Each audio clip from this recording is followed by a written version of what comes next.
नमस्कार, आपके अपने यूट्यूब चैनल सत्य खोज पर स्वागत है। मैं हूं नेहरा। ध्रुव टट्टी ने कुछ दिनों पूर्व एक वीडियो बनाया था कि ये 2024 का इलेक्शन एक आखिरी इलेक्शन है, उसके बाद यहाँ पर प्रजातंत्र लोकतंत्र खत्म हो जाएगा और मोदी तानाशाह बन जाएंगे।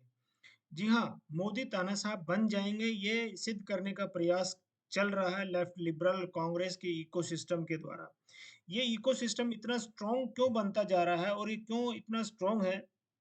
क्योंकि इनको फंडिंग मिलती है और फंडिंग के माध्यम से ये प्रयास करते हैं कि भारत के इलेक्शंस को ये अप्रजातांत्रिक घोषित कर दें और मोदी को बदनाम करने, भारत को बदनाम करने के लिए हर संभव प्रयास करते हैं।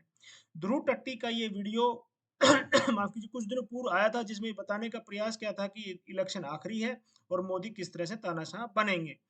परंतु मैं ध्रुव टट्टी और पूरी दुनिया का ध्यान इस तरफ आकर्षित करना चाहता हूं, क्या मोदी डिक्टेटर हैं, तानाशाह हैं, या कांग्रेस की पूर्व कद्दावर नेता और प्रधानमंत्री इंदिरा गांधी तानाशाह है? मैं कुछ चीजें आपके सामने रखूंगा जिससे आपको पता लगेगा, अगर यही चीजें मोदी आज की तारीख में कर दें तो कितना बड़ा हंगामा खड़ा होगा। लेकिन उस समय इंदिरा गांधी ने किया और उसके तथ्य आज उपस्थित हैं, परंतु कभी कोई इस बारे का जिक्र नहीं करता। आपको याद होगा जॉर्ज फर्नांडिस, जो कि बहुत बड़े नेता थे एनडीए में, उनकी मृत्यु हो गई है।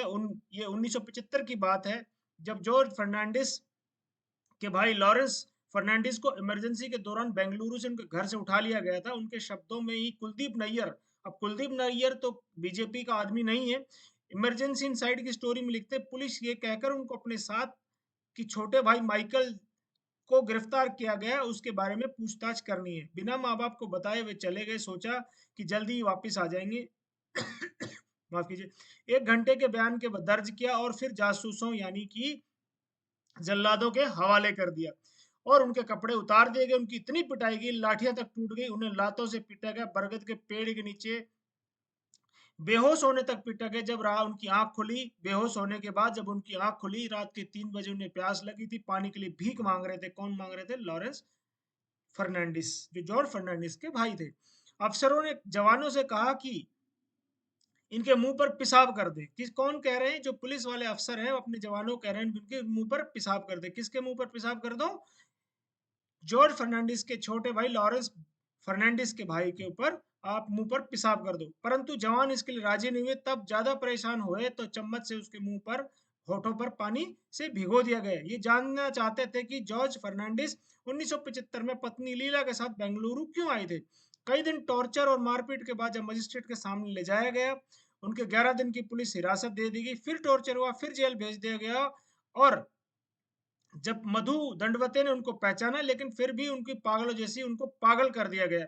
सोचिए, अगर आज की स्थिति में, अगर जब केजरीवाल को जेल में डाला गया है ईडी द्वारा, तो इतने तथ्य और सबूतों के साथ डाला गया है, उसके बावजूद भी अगर ये कहा जा रहा है कि मोदी जबरदस्ती उनको पीछे पड़े हुए हैं, तो ये बड़ी दुर्भाग्य की बात है। इंदिरा गांधी की तरफ पलट कर देखना चाहिए। एक और बात आपको लेकर चलता हूं, एक अभिनेत्री का क्या गुनाह था। एक अभिनेत्री थी जो साउथ में काम करती थी, जॉर्ज फर्नांडिस की दोस्ती का खामियाजा स्नेहलता रेड्डी को भुगतना पड़ा गया। अब नाम ने आपने सभी बहुत कम सुना होगा, कन्नड़ हीरोइन थी। स्नेहलता को इमरजेंसी की पहली शहीद माना जाता है। वे समाजवादी नेताओं के संपर्क में थी, उनको जॉर्ज फर्नांडिस का काफी करीबी माना जाता। जो उनके पति पट्टाभी रम्मा रेड्डी जॉर्ज के अच्छे मित्रों में से थे, सभी लोहिया के समर्थक माने जाते थे। Snehalata Reddy theatre group Madras players की सह संस्थापक थी, लिखती थी, एक्टिंग करती थी, डायरेक्शन में थी, यानी कोई छोटी मोटी अभिनेत्री, साइड अभिनेत्री नहीं थी, बल्कि एक बड़ी अभिनेत्री थी। जॉर्ज फर्नांडिस के रिश्ते के चलते उनको बड़ौदा डायनामाइट नाम का केस था, जो 2 मई 1976 में गिरफ्तार कर लिया गया। उनके घर वालों को भी टॉर्चर किया गया। वो अलग, उनका अस्थमा के मरीज थे, उनको कोई इलाज नहीं दिया गया, न जमानत दी गई। जब सीबीआई ने इस केस में जज फाइनल चार्जशीट लगाई तो उनका नाम ही नहीं था। किसमें? बड़ौदा डायनामाइट केस में। मतलब कि वो, उनका कोई लेना देना नहीं था, लेकिन जबरदस्ती उनको सीबीआई पुलिस ने उसको पकड़ के रखा हुआ था। इतने दिन जेल में रहने के तमाम यातनाएं दी गई। जब जॉर्ज फर्नांडिस की उनकी दोस्ती जॉर्ज फर्नांडिस यानी विपक्षी नेताओं के साथ थी। जेल से बाहर आकर उन्हें बताया कि 137 लोगों के लिए, 137 लोगों की जो जेल थी, वहां पर 1200 लोगों को ठूस दिया गया था। जब जेल अधिकारी को लगा कि वो कभी मर सकती है, तो आनन-फानन में 15 जनवरी 1977 को उनको छोड़ दिया गया। वो भी पैरोल पर, 5वें दिन उनकी मौत हो गई। मतलब जेल से छूटने के 5वें दिन अगर उनको जेल में रखा जाता तो 5 दिन तो क्या, अगले 2 दिन में ही उनकी मृत्यु हो जाती। लेकिन उनकी हत्या के जुर्म में किसी को दोषी नहीं पाया गया, किसी पर कोई मुकदमा नहीं चला गया। एक महिला के राज में तमाम अत्याचार एक महिला के ऊपर हो रहे थे, परंतु डिक्टेटर तानाशाह मोदी है। अभी तो शुरुआत है, मन खट्टा हो गया आपका? जी नहीं, अभी तो आप सुनिए, आपको और भी बताता हूँ। कांग्रेस के कद्दावर नेता हैं, अलवर के राजा हैं, भंवर जितेंद्र सिंह। उनको कुंवर जितेंद्र सिंह कह लीजिए या भंवर जितेंद्र सिंह कह लीजिए, बहुत ही करीबी हैं कांग्रेस के युवराज की, यानी राहुल गांधी के। उनके पिता इमरजेंसी कहानी को पीढ़ी को पता ही नहीं है। एक बार एमपी नरेंद्र मोदी को कहते कि भाई नरेंद्र मोदी डिक्टेटर है। कांग्रेस के में अलवर के राजा कुंवर प्रताप सिंह को इतना मजबूर किया गया कि उन्होंने महल के अंदर ही आत्महत्या कर लीजिए। माना जाता है कि संजय गांधी कुंवर प्रताप सिंह के किसी बात पर खार खाए हुए थे। राजस्थान सरकार फौरन उनके खिलाफ एक्शन मोड में आ गई। 23 मार्च 1976 को अलवर पुलिस ने जयपुर से आए एक बटालियन के साथ फूलबाग, जो उनका महल है, जो रेजिडेंस था, उनको घेर लिया। पूरी तरह से चारों तरफ से घेर लिया गया, जैसे मुगल काल में इस किलों को घेर लिया जाता। कई दिन उसको घेर लिया गया, राशन खत्म हो गया, उनकी टेलीफोन लाइन, बिजली की लाइन, पानी की लाइन सब काट दी गई। अंदर जो लोग रह रहे थे वो भूखे मरने लगे। बिजली पानी की लाइन ने सब सप्लाई बंद कर दी गई। मीडिया को पहले प्रतिबंधित कर दिया गया था, अंदर किसी को बाहर बात ना कर पाए। एक दिन पता चला कि प्रताप सिंह और उसके सहयोगी भागीरथ मिश्र ने आत्महत्या कर ली है। सरकार ने जले पर नमक छिड़कते हुए, यानी संजय गांधी ने जब जले पर नमक छिड़कते हुए बयान दिया, प्रताप सिंह दुष्ट प्रवृत्ति के थे, उनके सचिव बुरे कर्म में लिप्त थे और इंदिरा गांधी को सरकार को गिराने के लिए पार्टी में जो है प्रयोग कर रहे थे। सोचिए कि ये सब संजय गांधी, इंदिरा गांधी की उपस्थिति मौजूदगी में हो रहा था, परंतु डिक्टेटर तानाशाह मोदी है। ऐसे ही जयपुर की महारानी गायत्री देवी को जबरदस्ती किसी इल्जाम में उठाकर बंद कर दिया गया। उनको वेश्याओं वाले को जो कोठरी थी उसमें रखा गया। उनको इतने दिन टॉर्चर किया गया और जब वो माफी मांगकर बाहर आई, तब उन्होंने बताया कि किस तरह से उनका जीवन नरक बना दिया गया था। परंतु उन्होंने कांग्रेस के आदमी को हराया था, बार-बार हराया था और वो जनसंघ के साथ खड़ी थी, इसलिए उनको ऐसा किया गया। साथ ही साथ ज्योतिरादित्य सिंधिया की दादी राजमाता सिंधिया को भी जबरदस्ती इल्जाम में रखा, कोठरी में बंद रखा गया। ऐसे तमाम किस्से जिन पर महिला प्रधानमंत्री देश की होते हुए महिला पर ही अत्याचार हुए थे। अब आप सोच रहे होंगे कि डिक्टेटर तो मोदी है, परंतु सारे अत्याचार अगर आज मोदी इस तरह से एक बारे में भी बात कर ले, तो मोदी की बाल नोचने के लिए तैयार लोग खड़े हैं, परंतु फिर भी डिक्टेटर मोदी ही है।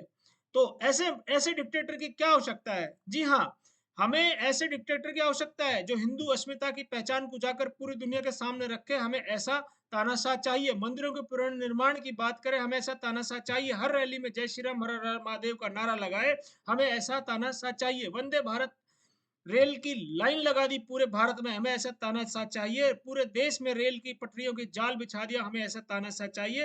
पूरे देश में हाईवे का बेहतरीन तरीके से जाल बिछाया गया, हमें ऐसा तानाशाह चाहिए। हर घर में करोड़ों, पूरे देश में करोड़ों शौचालय पहुंचा दिए गए, हमें ऐसा तानाशाह चाहिए। हर घर में नल से जल आ रहा है, ऐसा तानाशाह चाहिए। करीब 25 करोड़ लोगों को गरीबी से बाहर लाने में सहायता की, हमें ऐसा तानाशाह चाहिए। देश में एक एम्स होता था, परंतु आज हर राज्य में एक एक दो दो एम्स हैं, हमें ऐसा तानाशाह चाहिए। आज चप्पल वाला भी एयरपोर्ट पर ट्रेवल कर रहा है हवाई जहाज से, हमें ऐसा तानाशाह चाहिए। पूरे देश में कुछ चुनिंदा स्थानों पर ही एयरपोर्ट होते थे, अब छोटे छोटे शहरों में एयरपोर्ट और हवाई पट्टियां बन रही है, हमें ऐसा तानाशाह चाहिए। कोविड में पूरी दुनिया को जो त्रस्त हो गई थी, अर्थव्यवस्था ध्वस्त हो गई थी, उस अर्थव्यवस्था को संभाला। साथ ही साथ पूरे देश में टाइम से वैक्सीन दी और पूरे देश में एक माहौल बनाया, जिससे देश में कभी दिए जलाकर कभी थाली बजाकर जनता का उत्साह बढ़ाए रखा। हमें ऐसा तानाशाह चाहिए।